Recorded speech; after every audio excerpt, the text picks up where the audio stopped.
westerly 10, easing to variable 5 late morning, and then southwest 15 knots this evening.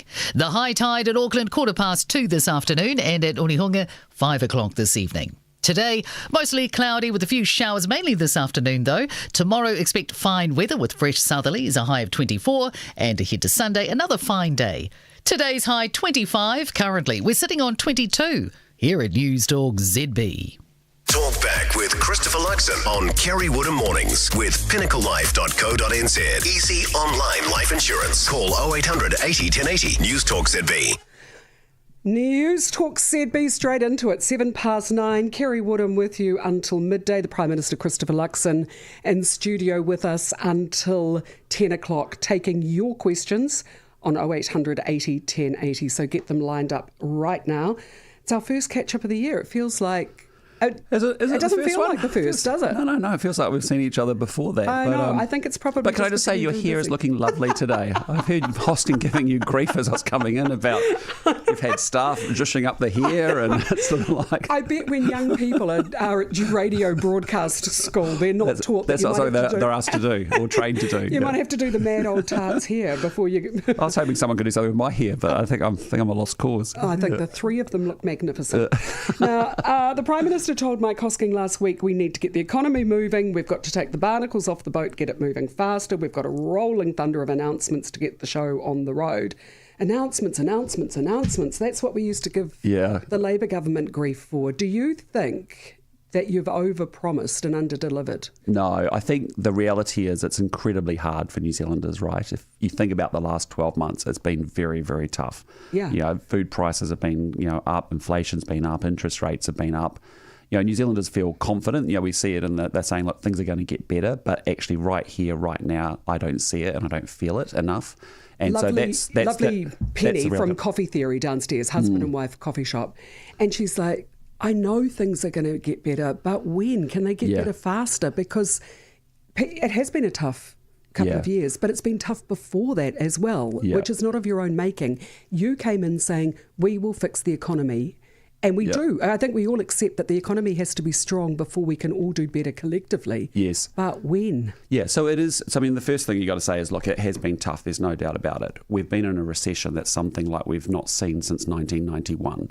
And so what has happened, essentially, so that people understand why we're here, is that you have a lot of government spending that drives up inflation. We got used to having inflation and the prices of stuff being pretty stable in New Zealand. They went through the roof. The only thing you're left with is you've got to take interest rates up. When interest rates go up, then people don't have money in their pocket to spend in the economy. And if you're a business owner, you don't actually have money. You've got big debts as well and higher cost to service those debts. And so you can't invest in things. And then those businesses, after 3 years of a really difficult environment, they have less demand for their products and services. They've got inflation and costs and high interest rate bills, and they end up laying off workers. And that's why I keep saying it may not be sexy stuff, but you actually need to have good economic managers like you saw in in John Key and Bill English's era. It's day-to-day good economic management. So that's the situation that we inherited 14 months ago. That's what we've been working hard through, that process. I know it's been tough and people will still, it still is tough. Do you though? Do you understand that people are sleepless tell me at about nights, it. that Absolutely. they're sick with fear every day? Absolutely. And that's why I say if you care about lower middle income working New Zealanders, you run a very good economy and you make tough choices and you make the trade-offs to make sure that the economy and inflation is under control. So our job number one is to get inflation under control. That's been important. And the good news is it's gone from 7% down to 2%, and I get that. That the inflation now being down means that you can lower interest rates, and you've seen 4 interest rate cuts versus what was 12 interest rate rises in the previous lot. And now that means that people are actually going to have more money to spend in their back pocket, and that's going to continue to go forward. So I think we're in a place where it's been tough. There are some real signs that the economy's on the starting to get better. If you're outside Auckland, I spend a lot of time with farmers. The farming community is actually feeling really good. Yep, Farmer confidence hit a 10-year high. Farmers are getting profitable. They're starting to spend money back on buying kit for their farms, all that good stuff.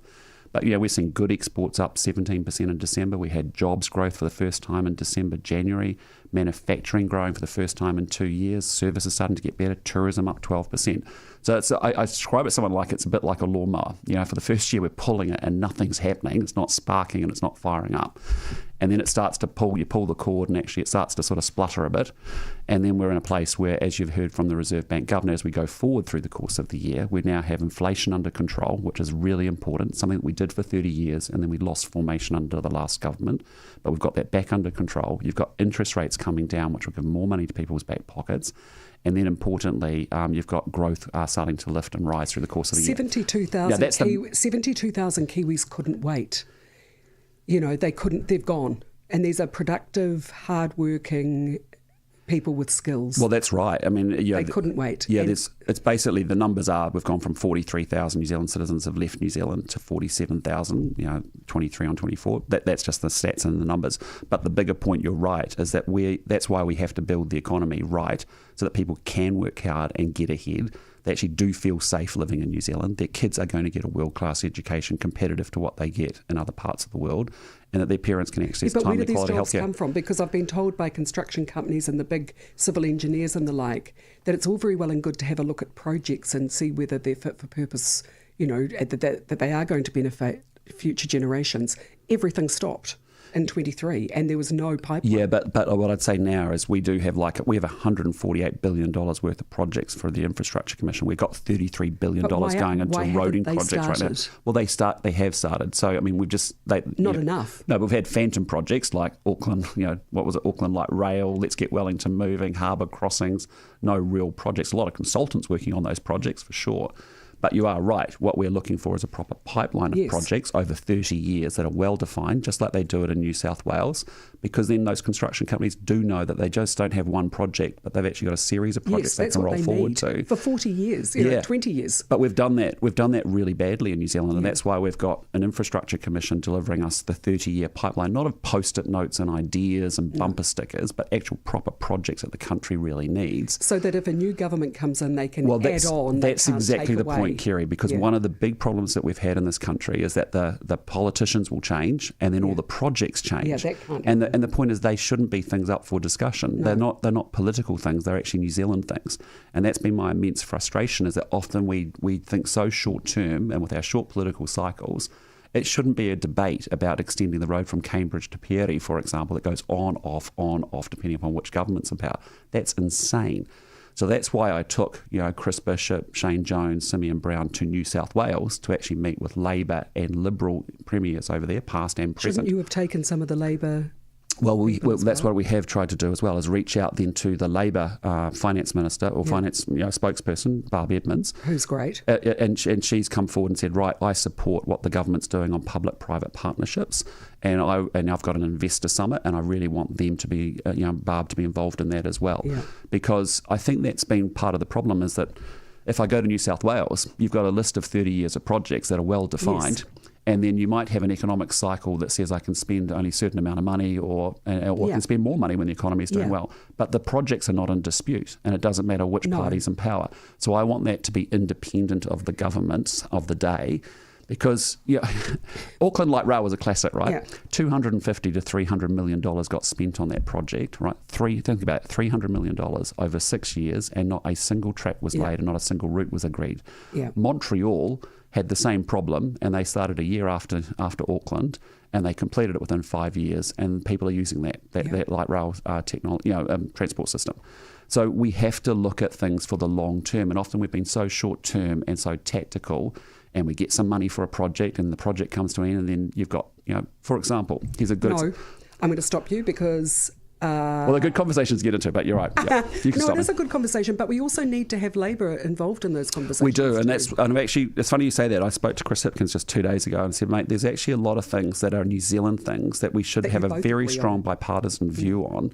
That actually we should have an aligned view on things like defence, on infrastructure, on social investment, and those sorts of things. I am going to go to one of our callers. Philip, very good morning to you. Yeah, how are you? How you going, Chris?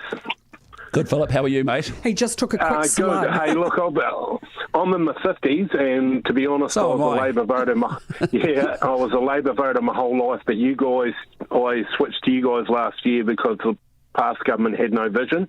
Thank you. And I believe you have. And I want to talk to you about energy security. Yeah, with all the rising tensions in the world and what's going on at the moment, would it not make sense for New Zealand to start using our own oil and gas and build a refinery to do so for our own security? Yeah, look, great question and bang on. I mean, what you've seen in the world is everyone used to sort of get the lowest cost globally sourced product and ship it anywhere around the world. COVID showed us that. All the conflicts have shown us actually we need to be much more resilient and much more energy independent and secure here at home. My frustration was that you came out with a bumper sticker under the last lot say let's end the oil and gas ban. And then we went through last winter and actually we couldn't, we struggled to keep the lights on at a really decent cost for people and it actually ended up hurting quite a lot of businesses. So we have abundant natural resources. There's two things we've got to do. One is we've got to increase the amount of renewable energy we have because we've got lots of data centres that are going to consume a lot of electricity. But we need oil and gas in New Zealand. We need gas in particular. So what are you going to do about it? Well, that's why we're ending the oil and gas ban. We're actually opening up to see what we can do around getting more domestic production by the three what are called upstream gas providers and making sure that we get the incentives and the regulatory settings right because they have to take on quite a big risk to go off and invest and try and find gas, which we think we've got in New Zealand, but actually get it into the system. I think we also should open up to even importing gas in the short term. But the question that Philip's asking about the refinery, that is also something up for review as well, because that got shut and mothballed and closed down. But it's Pakaroo, isn't it? I don't think Marsden can't be reopened. Well, that's something we want to look at. Isn't there concrete down the pipes? Well, there may well be, and I've always of the view that it wasn't just mothballed, it was actually sort of broken up and stopped. And it should never have happened, to be honest, because it's a strategic piece of asset and infrastructure. Would you build a new refinery? Well, we're going to go look at that. That's something we're going to look at. You're looking at a lot of things, Prime Minister. No, it's ad break. News Talk ZB 918. Tribe Leadership Executive Search, transforming executive search across Aotearoa, New Zealand. See our portfolio of work at tribegroup.com. Hey Phil, it's nearly over. Summer or the deals at Still Shop rate? Well, both. But don't worry, there's still time. Still Shop's summer deals are on until the end of Feb. Like bonus dollars for free accessories. Exactly. That's amazing value right there. See your local Still Shop for the widest range of battery and petrol-powered gardening tools in the land. And remember, every tool comes with expert advice, fully assembled, fueled up or battery charged and ready to go. 15 stores Auckland-wide. Don't miss out. Deals end February.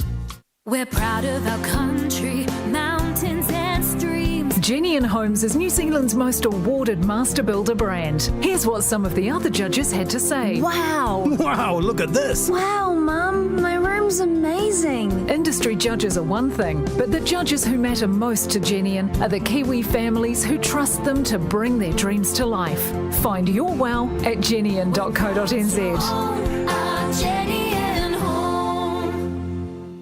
When your carpets and upholstery start getting attention for the wrong reasons, your local ChemDry will bring your home back to new. Using hot carbonation extraction to lift dirt to the surface.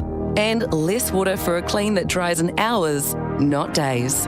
If a disaster strikes when a pipe bursts or a downpour hits, our 24/7 emergency water damage technicians are on standby to help with that too. Book your home refresh today. 0800 ChemDry. Hi, it's Jeff. S Valley River Gravel Merlot Malbec Cabernet 2019 is the greatest New Zealand red wine clearance ever. Best fruit of two famous Gimlet Gravels vineyards, aged 19 months in French oak, 45% new. Rated 96 out of 100, S Valley River Gravel Merlot Malbec Cabernet clearing at a staggering $24.99.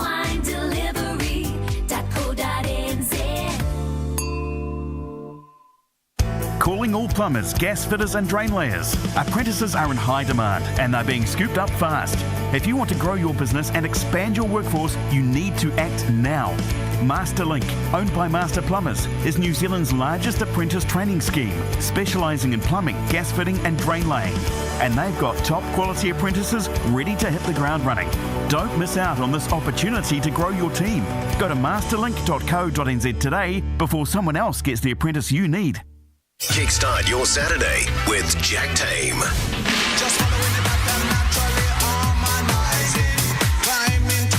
Oh, gets your shoulders bopping, gets your hips moving, doesn't it? That is Groove Armada, legends of the dance and electronic scene. And after almost 30 years of performing together, the duo is making their way to New Zealand. Tom and Andy from Groove Armada with me this Saturday after 10 on News Talk ZB. Saturday mornings with Jack Tame, 9 a.m. till midday on News Talk ZB. News Talk ZB 9:21. Prime Minister Christopher Luxon is in the studio taking your questions, and we'll go straight to them. Jeff, good morning to you. Yes, good morning, Prime Minister. Thank you for taking my call. Morning, Jeff. My question is around the healthcare system. I understand we have cost containment. I totally grasp that concept, and the employment freeze that we have across the public sector. My issue is that our staffing levels in our hospitals are critically low. We have had a whole bunch of nurses qualify this year, but there are no jobs available for them. We have a need, but to my mind, we should be boosting such things as healthcare that are understaffed when we have the capacity to do so, and it shouldn't just be driven by dollar. What are your thoughts, sir? Yeah, Jeff, well said, really well said, and I appreciate you asking the question, because there's a lot of narrative out there that we're actually cutting health, and that's just not true. We've actually we spend about $30 billion a year on health. We're tipping in another $17 billion. We're the government that's spending more on health than we've ever spent. But you are right, there is a really complex and bureaucratic system called Health New Zealand, and that is not functioning right. There is an awful lot of management and back office functions, and what we're wanting to do is make sure that's a really efficient organisation that actually gets the resources out to the nurses and out to the doctors and out to the front line to actually improve the outcomes for New Zealanders. So you can put more money in, and it's not just a money problem, because we have actually literally put $17 billion more in the next 3 years, the most any government has actually done. We actually have hired 3,000 more nurses over the last 12 months or year, and that's been great. But the issue is exactly your point, which is that we've now got actually a lot of nurses coming through the system, and actually we haven't got places for them always in the hospital system, but we desperately need them in primary care. We need them in aged care as well. And I think there's a real opportunity to think about how we use our nurses, particularly what we call nurse practitioners or nurse prescribers, that can increasingly do more of the work of what a GP does. Because today it could take you up to 2 weeks to get an appointment with a GP. And yet, I often, I might get a sinus infection. I might just want to talk to a nurse at 11:30 on a Friday when I'm freed up, and I just want the azithromycin to come, as the antibiotic to be given to me. And she can do that task, and actually, I don't need to book a GP appointment 9 to 5 to be able to get in and actually clog up an appointment around that. I think there are things that we could be doing to make regular prescriptions be extended for longer periods. So again, you're not in front of a GP doing those sorts of things. But I just say to you, we have put a lot of money in, and my frustration is the bureaucracy in the healthcare system is incredibly complex and just a mess. And you are right, the nurses and the doctors on the front line are doing a great job. And actually, I want the resources not sitting in the management team sort of mucking around, reorganising the system. I want that money coming out of the back office into the front line to those nurses. We have a lot of nurses. You're right, we should be thinking about how we use them and actually invest in them to actually deliver better healthcare. And they can do a lot more for us in primary care, aged care, as well as in the hospital system. Thank you very much. News Talk ZB 9:24. Create outdoor magic with help from Stone and Water World. Their exceptional collection ranges from natural black granite water features and enchanting mystical creatures to polished white terrazzo Buddhas and swans. Turn everyday gardens into extraordinary entertainment spaces. Let Stone and Water World's experts guide your garden transformation with pieces that inspire conversation and create memorable gatherings. Head to Marua Road, Old Albany Highway, or see the whole range at stoneworld.co.nz. Hot Spring Spa's massive warehouse clearance, 4 days only, on now. So huge, we've taken over the car park. Spas from $6,990. All models must clear. Floor stock, ex-demos, refurbished trade-in spas, brand new spas and swim spas. Thousands of dollars off sale models. Now's your time to climb into the world's best-selling spa pool brand, Hot Spring Spas. 35 William Pickering Drive, Albany, on now in Sunday. When it's time to recoat your roof, call the Kowhai guys. Why? Because when they recoat a roof, it's guaranteed with their Kowhai 12-year warranty. Although in reality, it'll be good for a lot longer than that. The right products, the right expertise, and the right advice make Kowhai the right choice to recoat your roof. To find out if a recoat is right for your roof, visit kowhairoofs.co.nz. Call the Kowhai guys. Call the Kowhai guys. On Saturday, February 22nd at 5 p.m, Auckland FC will take on Wellington Phoenix at Go Media Stadium. It's an afternoon of football like you've never seen before, plus exclusive performances and activities for the whole family. Watch Auckland FC play Wellington Phoenix on a great day. Auckland FC versus Wellington Phoenix, Saturday, February 22nd, 5 p.m. Grab your tickets now at aucklandfc.co.nz. Hurry, the outdoor furniture clearance is on at Danske Møbler. Enjoy huge end-of-season markdowns on all display settings. Wood, woven wicker, aluminium, sun umbrellas and more. Only while stocks last at Danske Møbler. Furniture for living. Massive kitchen appliance offer at Harvey Norman. Get up to $1,000 bonus gift card when you purchase 2 or more eligible kitchen appliances. Minimum spend applies, exclusions, terms and conditions apply. See store for details. Shop Harvey Norman for big brand kitchen appliances today. Talk back with Christopher Luxon on Kerre Woodham Mornings with pinnaclelife.co.nz. Easy online life insurance. Call 0800 80 1080. News Talk ZB. News Talk ZB 9:27. Prime Minister Christopher Luxon is in the studio. You were just saying, how many layers of management are there? Yeah, there's from the chair of Health New Zealand right through to the patient. There's about 12 to 14 layers of management, and that's what Jeff was alluding to. Is that we've got awesome doctors and nurses, and every Kiwi you talk to says that when they've had to use the services, they've just been well looked after by amazing people who are on the floor. But that's my frustration, is like, we put a lot of money in, and we're going to continue to put money in, but I expect a high-performing organisation, because that money then gets lost in all that bureaucracy, and it never gets the front line. How much do we lose going through all those layers? Well, I mean, I totally get you need people to manage so that the doctors and nurses can do what they do, and the frontline staff. How can you justify 14 layers? But I think if you're at the front line as a nurse or a doctor dealing with the healthcare system, the system has let you down badly, even though you're doing a kick-ass, brilliant job, and the patients really appreciate what you do. But we have to be real. You can't increase the number of people and the money and then actually have worse outcomes.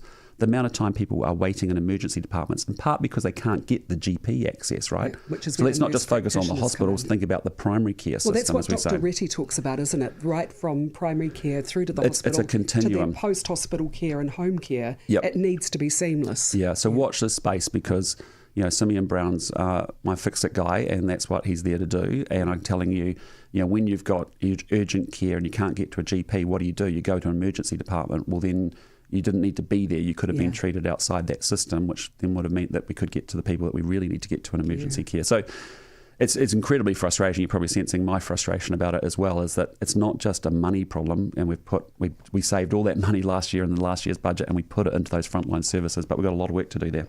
Yeah. You're frustrated. We're frustrated. Well, I'm not frustrated. I mean, my job is I am shocking that system down in Wellington to say, I expect you to work in different ways. Yeah. When we have a problem like our kids not doing maths properly, within a week we can make a decision to actually change the curriculum. This year, the New Zealand people have their kids being taught a maths program that teaches them the times table. It's more like Singapore, Australian mathematics, and it's going to set them up for a much better success. 1111's 121. Kerre, good morning to you. Good morning. Hey, Chris, the last Labor lost because of the fact that they chucked money at everything, and they made promises that they couldn't keep. And you guys have said a lot, and I think now is the time. People are sick and tired of people talking. It's time to do. Crime. Yesterday, Kerre spoke of some horrific cases where people should be locked up, and yet they're getting things that is absolutely ridiculous. What are you going to do, and when is it going to be done, and when is it going to be fixed? When these judges who are not doing their job properly are going to be either dropped or spoken to and told that's not acceptable. So what we're doing, Kerry, on the sentencing is a good point that you raise, that the judges have been able to what's called discount sentences, often up to 85% from what people should be getting. So you do a serious crime, you don't actually get the penalty that should go with that crime. So we've actually introduced to the Parliament a set of laws that actually is going to limit the ability of the judges to do that. Because if someone's genuinely going to admit that they are guilty, that will speed up our court care system. So there needs to be some sort of discount for actually getting guilty pledges out quickly, so that we actually don't have it clogging up our court system. We can get to other cases that we need to get to. But equally, you can't have people coming forward and saying, I'm very, very sorry 3 times, right? And actually getting a discount for that. That's unacceptable. And actually, you can talk about people's backgrounds and conditions and all that sort of stuff to a point, but it's not relevant. I mean, at the end of the day, you've committed the crime, you need to do the time. So we're limiting the judges, what they can discount. We're putting a floor into place to say, look, there will be reasons for when someone pleads guilty, and that's good for us. We want to encourage people to do that, so we don't muck around and waste resources if they are guilty to do that. And that legislation is going through the Parliament right now. I just say to you, Kerry, on law and order, I actually think the Kiwis I talk to are feeling safer. And the reason is you and I would have talked about coming on the show, ram raids every frickin' day in New Zealand was basically going off before the election. Ram raids are down 68%. We've actually got our police out on the beat and people are seeing it. And it's true, we've actually had a 30% increase in the police on their foot patrols. There's still more to do. We've smashed the gangs. I mean, we're really ripping into gangs because they're driving so much of the violent crime. And the retail crime is about, the police being visible and ram raids but going away. And now the third bit we've got to get away, as you say, is the sentencing bit. And that law has been introduced by Paul Goldsmith into Parliament. News Talk ZB, it is 9:32. News Talk ZB Auckland. Time saver traffic. Sky City's golden hour dining experience returns for another season. The southern motorway, we've got moderate flows Ellerslie through to Green Lane. Looking at the northwestern, just a moderate patch now from Bond Street. The northern city-bound moderate flows from Esmond through to the Harbour Bridge. Make your evenings unforgettable. Search Sky City Golden Hour today. Conditions apply. R18. Time saver traffic and travel. Grab these hotter than hot Feb deals only from Palmer's. 20% off selected bird baths and glazed pots. 20% off all top flight wild bird energy food. 20% off all hydrangeas. 20% off passion fruit and 17 centimetre mandevilla. And 30% off bush and climbing roses. For these hot deals and more, visit your nearest Palmer's or online at palmers.co.nz. Offer ends Feb 24th. T's and C's apply. Palmer's, let's grow together. Listen to the trickling Nukamea stream, whispers of the Cody trees, symphony of native birds and sighs of the sea. It's Orewa Sands, the epitome of relaxed living. Nestled between Orewa Beach and protected native bush, relax and feel the sand between your toes. Selling now, brand new units with 1, 2 and 3 bedroom apartments. Stage 1 is now open. Visit orewasands.co.nz to register for the open days now. With a crisp perspective, Saturday morning with Jack Tame is a refreshing and entertaining start to your weekend. Thanks to Be Pure. From news and sport to tech and movie reviews, plus all the big names, there's no better way to kick off your Saturday. Be Pure uses high-quality, high-strength supplements with quality ingredients and dosages backed by real research and nearly 20 years of experience. Saturday mornings with Jack Tame, 9 till noon on News Talk ZB. Thanks to Be Pure. Read the label and use as directed. Be Pure Health Auckland. Kiwi boaties are going overboard. About Mariner Insurance, visit mariner.co.nz today and find out why boaties rate our boat cover excellent on Trustpilot. Rise and shine. Freedom's mattress flash sale is on now. Get up to 55% off all mattresses, including AH Beard and Freedom. Hurry, sale ends Monday. Only at Freedom. News Talk ZB headlines. With Blue Bubble taxis, it's no trouble with a blue bubble. The Prime Minister is keen to reach across the political aisle in a bid to secure a bipartisan approach to infrastructure. Chris Luxon's told Kerre Woodham he's talked to Labour's finance spokesperson Barbara Edmonds, who's supportive of elements of the government's infrastructure pipeline plan. Air New Zealand boss Greg Foran says only 74% of the airline's domestic flights in December ran on time. That's well below the target of 82%. The US Senate has confirmed Kash Patel as the FBI director. Trump's controversial choice to run the nation's top law enforcement agency has previously been a fierce critic of the FBI. Tomorrow marks 14 years since the Canterbury earthquake of 2011, claiming 185 lives.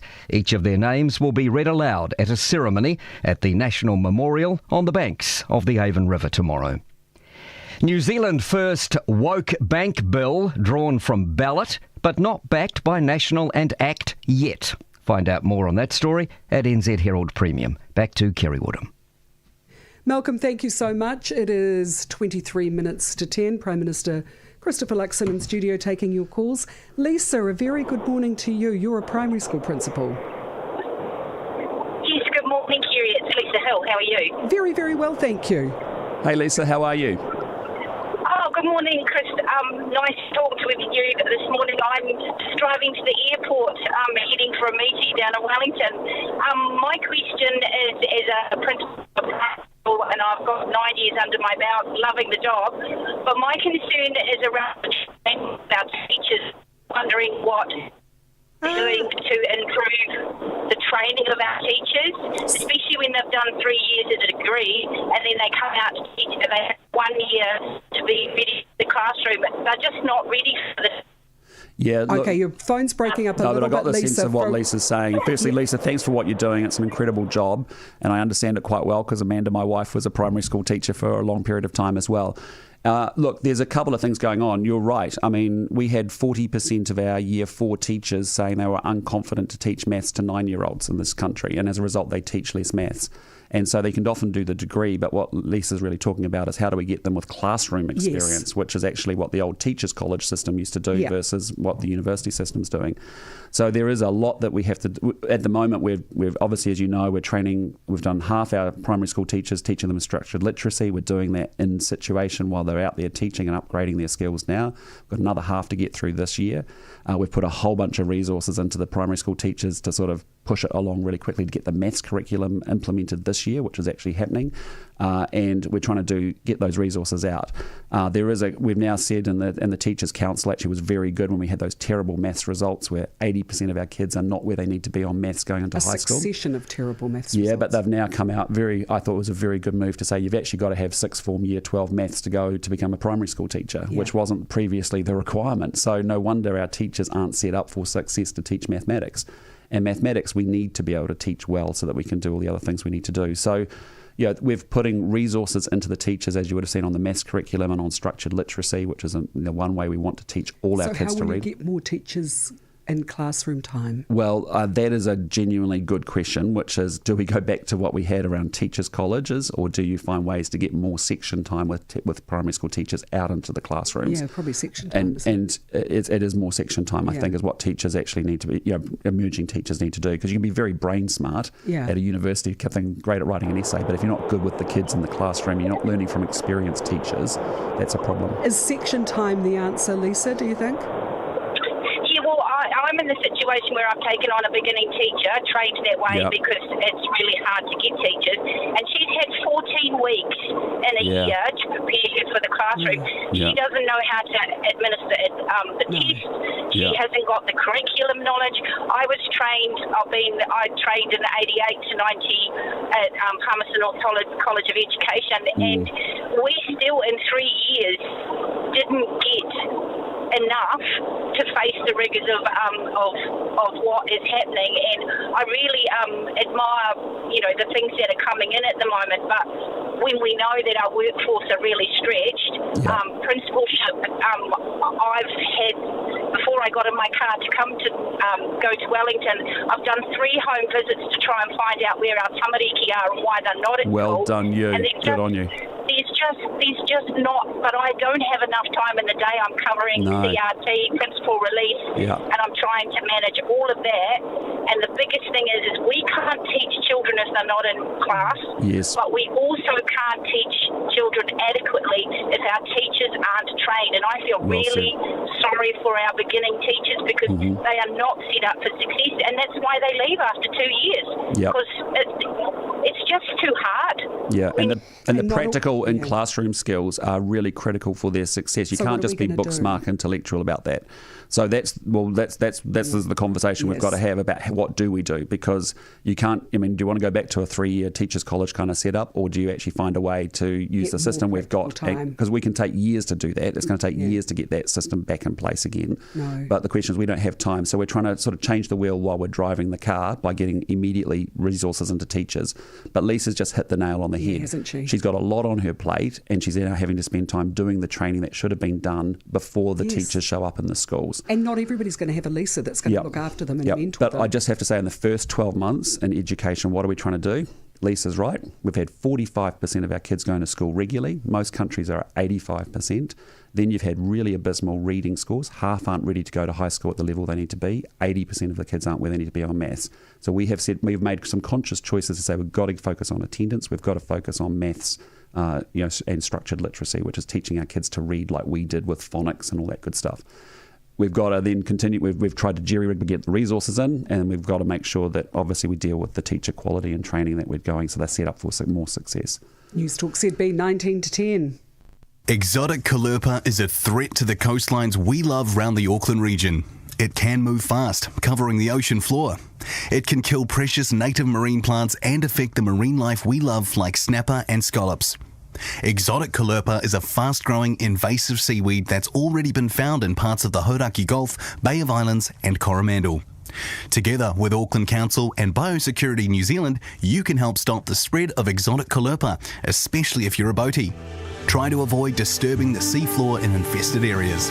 Always check and clean anchors, fishing gear, dive equipment. Check your anchor and chain for attached seaweed. If you find any, bag it and bin it on shore. If you see an unfamiliar seaweed, take a photo, record the location and report it to MPI. As much as you can, avoid locations where calopa has been found. It's in all our interests to control the spread of exotic calopa. Find out more at auckland.nz/stop the spread. Altogether Auckland, Tamaki Turiki. Out to pasture? Or out for pasta? Over the hill? Or charging down one? Waiting room? Or weights room? You don't stop doing things because you get old. You get old because you stop doing things. MetLife Care Retirement Villages. Never stop. Hot Spring Spa's massive warehouse clearance. 4 days only, on now. So huge, we've taken over the car park. Spas from $6,990. All models must clear. Floor stock, ex-demos, refurbished trade-in spas, brand new spas and swim spas. Thousands of dollars off sale models. Now's your time to climb into the world's best-selling spa pool brand, Hot Spring Spas. 35 William Pickering Drive, Albany, on now in Sunday.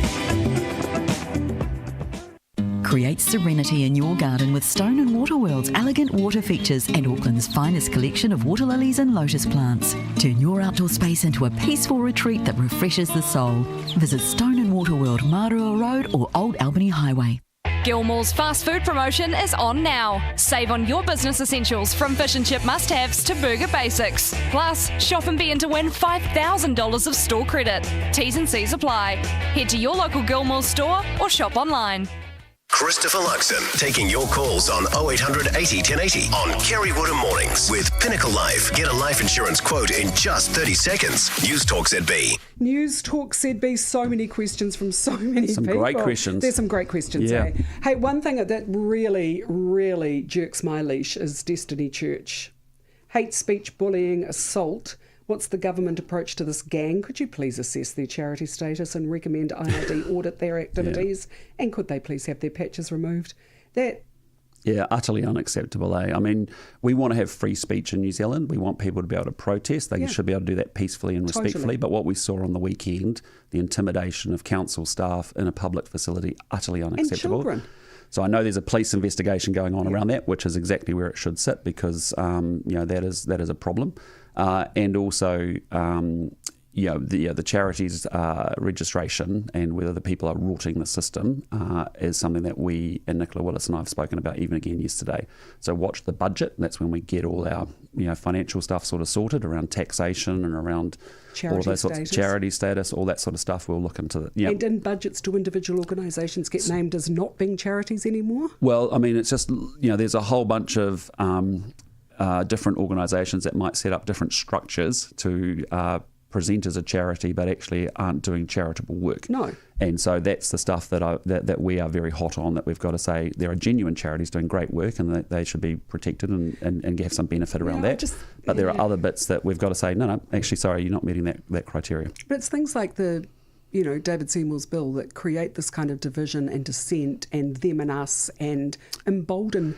We don't want that in New Zealand. Asses like Destiny Church to do what they do. It's very easy, and I mean, this is a conversation I have with many other world leaders. Like everyone is grumpy, right? Everyone is anxious. We're living in an age of massive disruption, and people are feeling it, and they're frustrated. And you're seeing it with much shorter political cycles. But we have a choice in New Zealand. Do we want to go down the road that we've seen in Western Europe and North America, where we get very polarised and we go to our corners and we hang out with the same people, have the same views, and we're in our own echo chambers on all sides of any debate? Or do we actually choose to actually work together and try and bind a way and find a way forward together? Because we're seeing what's happened in global politics and everywhere, and we're seeing it here as well. And there's rising level of tension and frustration, and I get that. But we're not. You can't. Everyone on each side is adamant that they're right and the other side's wrong. And unless, as my mum used to say to me as a little boy, you've got to walk across the room, find someone different from you, and actually have an engaged debate that isn't personal with all the invective that goes with it, and actually debate the issue, not the individual. And that is about us collectively as leaders actually modelling that out.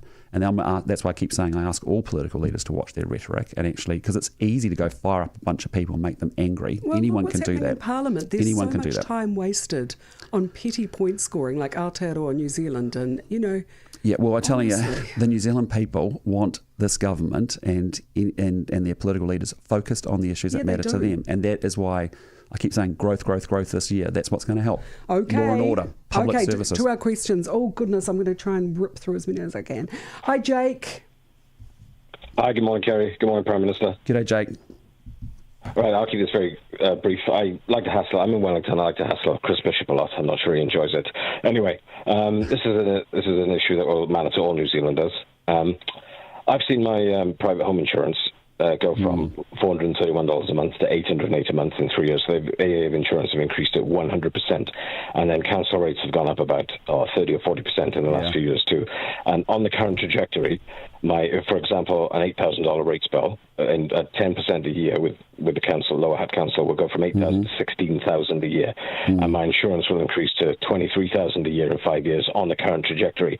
I mean, I just see the funding model for councils broken and private home insurance being unaffordable. I mean, interest rates coming down, that's great, but the costs on the other side of things are just going skyrocketing, and it's unaffordable for everyone. What can the government do about that, though? Yeah, I mean, Jake's raising some very good points there. There's two issues. On the council side, actually councils, how they organise their funding and financing is actually really important, and we haven't adopted, without going into it, like when I look at the investment that councils need to make around water assets, for example, they need to be able to fund and finance those with long-term debt, and they just haven't done the financial management of it very well.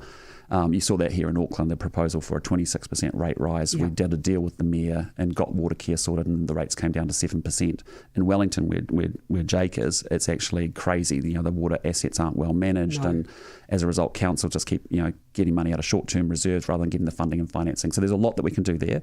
I also think councils actually are wasting a hell of a lot of money on things that actually aren't that important. They've got to do the must-dos rather than the nice-to-dos. And it's all very well in Wellington having a lovely convention centre that's losing money, but actually when you're not fixing your pipes, that's a problem.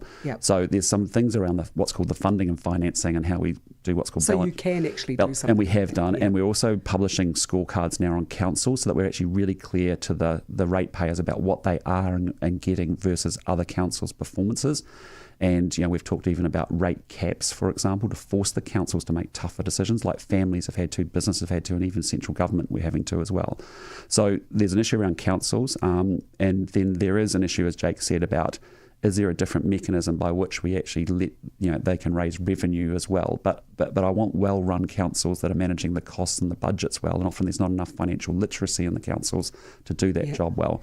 On the second point, which Jake's raising around insurance, New Zealand, when you are a global insurer, they've looked at the events over the last few years, and I think we are the second sort of natural hazard event country that's actually driven as creating higher risk. If you think about the weather events that we've had, think about the earthquake that we've had, and as a result, that's what's driving a lot of they see in New Zealand as higher risk, and they so see there's not much that. And as a result, they take the premiums up, and in some ways, we don't want them to withdraw any insurance from New Zealand, which is what the alternative could be. Mm-hmm. Now, having said that, what we have to deal with in New Zealand is climate adaptation, and that means that property owners and local government and central government and banks and insurers need to think about how we manage the risk around some of our property where we're really exposed in some of our towns and across the country. So there is a real issue that New Zealand as a risk profile for these global insurers is much higher given the recent events of the last decade or so. So there's not much we can do. Well, we can't go capping insurance because the insurers, the easiest thing for them to do globally is actually just withdraw from New Zealand, and we don't have any insurance options, and we don't want that. But the government has to do a better job of managing the risk that sits there around some of these climate events and the damage it causes to some of our towns and properties. Oh man, we need another hour because I've got Kumeu top of mind. Well, that's a good case in point, right? And so houses were built where they shouldn't be. Houses were built, so you've got a responsibility. Yeah. Yep. And this is not going to be solved in one generation. It's going to be multiple generations, and it's going to be multiple governments. And that's why, again, I need a bipartisan approach to how we're going to deal with that issue. If you're talking bipartisan, start with we need. Yeah, we need. That's what I'm saying. We do need that. As New Zealand Inc., we need to think about how we're going to deal with that so we can get the risk down and manage the risk. News Talk ZB, it is 7 to 10. Where do you find the latest books, toys, games and puzzles, or arts and crafts and stationery? The same place you've always found them, Whitcoulls. Proudly New Zealand owned and operated with over 50 stores nationwide. Sign up for free to become a Whitcoulls Rewards member and earn points for every $1 you spend. For every 100 points you earn, you'll receive a reward. Shop online or at your local Whitcoulls store. Whitcoulls, your one-stop gift shop. Holy, my ride's going to be how much? Should have used Your Ride. Your Ride is the smartphone app that connects you to a Blue Bubble taxi anywhere in the country. They're safe, dependable, and they never have surge pricing, even at peak times. You can better rely on a Blue Bubble nationwide taxi with Your Ride. Download the Your Ride app from Google Play or the App Store. We're safe and reliable, so book your Blue Bubble. Or yourride.nz. Today, up and down the country, it's Helping Hand Day at Auto Super Shops. Our trusted mechanics are caring for their communities by giving away a free service or repair to support those in need. Whether it's a service for a sports club or a tune-up for charity from Northland to Invercargill, Auto Super Shops are providing a helping hand where it's needed the most.